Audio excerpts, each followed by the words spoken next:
hemos terminado ayer con el primer movimiento, diríamos, de esa sinfonía que decía yo que es la celebración de la Eucaristía y que consiste en el primer encuentro del esposo con la esposa y la petición, la súplica de perdón que ella hace y que culmina con la memoria, siempre pensando en lo que es el modelo de cada Eucaristía, que es la Eucaristía dominical, la del domingo, pues culmina con esa proclamación del acontecimiento de Cristo, que es el Gloria, con la certeza de que el Señor perdona nuestros pecados y hay paz para los hombres a los que Dios ama.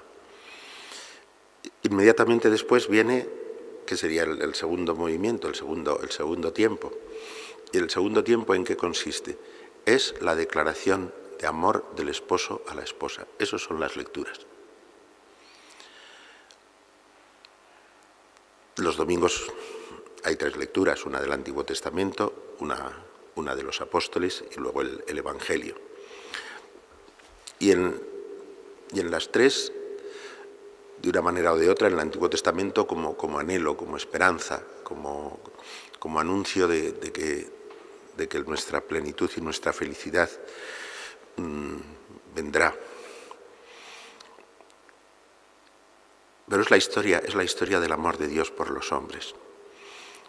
Y en el Nuevo Testamento, en las epístolas, pues son los apóstoles que dan testimonio de lo que ha significado Jesús en su vida. No así directamente, sino que escriben pues, a los tesalonicenses, a los cristianos de Filipo, a los cristianos de Roma, escriben a unos o a otros, pero con ese motivo lo que hacen siempre es dar el testimonio de lo que Jesús significa en la vida. Y por último está la palabra del Señor, el Evangelio. Para comprender lo que significa Evangelio, que todos sabéis que significa buena noticia, quizá hay una costumbre de los beduinos de Palestina antes de que llegase el mundo moderno que puede iluminarlo. Cuando estaba a punto de nacer un niño, un bebé en una tienda de beduinos, pues el hijo mayor de la familia normalmente estaba a la puerta de la tienda esperando que llegase el acontecimiento. Y dentro pues estaba la mujer que iba a dar a luz y la comadrona o las comadronas ayudando y así. Y si esto no es muy fácil de entender en nuestro tiempo, si era una niña no pasaba nada, pero si era un niño, entonces la comadrona o una de las mujeres que estaban en la tienda salía y le decía a ese muchacho, ha sido un niño ha nacido, ¿no? Y entonces el niño se iba corriendo por las colinas de cerca y gritando a los demás habitantes de la tribu, que estaban a lo mejor pues con los rebaños o así, pero desde la cumbre de las colinas iba gritando, al-Bishara, al-Bishara, y al-Bishara significa buena noticia, buena noticia. Todos recordáis la lectura de Isaías en la noche de Navidad, un niño nos ha nacido, un hijo se nos ha dado, pues ese es al-Bishara, al-Bishara. En todo, en el Evangelio es al-Bishara, el al-Bishara, y es la buena noticia del amor infinito de Dios que nos ha entregado a su Hijo. Es cierto que en las lecturas, yo diría dos consejos para vivir bien la liturgia de la palabra. Primero, pensar que lo que el apóstol le dice a los de Filipos o a los de Éfeso, pues nos lo dice a nosotros. Y que lo que el Señor decía a sus oyentes nos lo dice a nosotros. La palabra de Jesús vivo y resucitado no es una palabra muerta, no es el recuerdo de algo que pasó hace 2000 años. Es una palabra dirigida a nosotros, que tiene la intención de vivificarnos a nosotros. La buena noticia es para nosotros. Somos nosotros con nuestras fatigas, con nuestros dolores, con nuestras pequeñeces de cada día, con nuestras enfermedades y nuestros miedos. Somos nosotros los que necesitamos la buena noticia. Dios no se ha olvidado de nosotros y no se olvida de nosotros, ni se olvidará jamás. Y la segunda es que soy consciente de que las lecturas enseñan muchísimas cosas sobre la vida, enseñan muchísimas cosas sobre cómo debemos comportarnos, enseñan muchísimas cosas sobre quién es Dios para nosotros y quién somos nosotros para Dios. Y eso es lo que habría que buscar siempre. En algunas es muy inmediato, ¿no? Cuando uno lee ciertos pasajes de los profetas, que vamos a empezar a leer nada en cuanto empiece el Adviento o así, es inmediato, ¿no? El anhelo. Mi alma tiene sed de ti como tierra sedienta, ¿no? y la búsqueda de Dios. O cuando el Señor le dice, ya no te llamarán abandonada, sino que te llamarán mi favorita, ¿no? Pues entonces eso es muy explícito.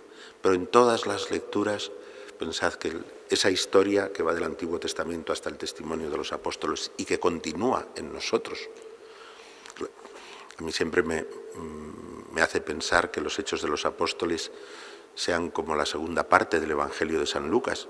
Es verdad que hoy es un libro separado, pero no lo era cuando San Lucas lo escribió. Escribió un libro en dos partes, primero el Evangelio y después los Hechos de los Apóstoles, que eran como el cumplimiento del Evangelio, ¿no?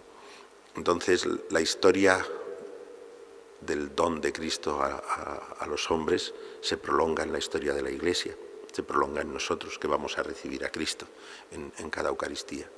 Pero poder acercarse, escuchar las lecturas con la conciencia, primero de que van dirigidas a mí, de que y a lo mejor un día no me dice nada una lectura, o no me dice nada un evangelio, o tengo una preocupación que no conecta para nada con lo que las palabras del Señor, pero siempre hay algo, siempre hay alguna frase, siempre hay alguna expresión que conecta con mi situación, que me despierta, que me alza, ¿no? Pero buscad en ellos siempre que son la historia contada, partida en trocitos muy pequeños, pero es la historia del amor de Dios por nosotros. Y es esa declaración de amor la que oímos en las lecturas. Esa es la buena noticia. La buena noticia es que nosotros, que no somos casi capaces de querernos a nosotros mismos, somos objeto de un amor infinito por parte de Dios. El Hijo ha venido hasta nosotros, ha estado con nosotros, ha vivido con nosotros 30 años, como decía un padre de la Iglesia, vino a pasar 30 años entre bárbaros, y permanece con nosotros mediante el don de su Espíritu y en la comunión de la Iglesia. Yo estoy con vosotros todos los días hasta el fin del mundo. Y todos los días hasta el fin del mundo te digo, yo te quiero, tú eres la vida de mi vida, yo quiero que vivas, yo quiero que participes de mi alegría y de mi gozo y de mi vida. Eso es lo que el Señor nos dice siempre en la palabra de Dios, de una manera o de otra. Que sepamos gozarlo y recibirlo y escucharla con ese deseo de que cale. También compara el profeta Isaías en una ocasión la palabra de Dios como la lluvia fina. Dice que cala y empapa la tierra y nunca deja de producir fruto. Que tu palabra, Señor, que es la vida, que es vida para nosotros, porque lo que nos hace vivir es justamente la conciencia de tu amor, fructifique en nosotros con frutos agradables a ti, según tu voluntad.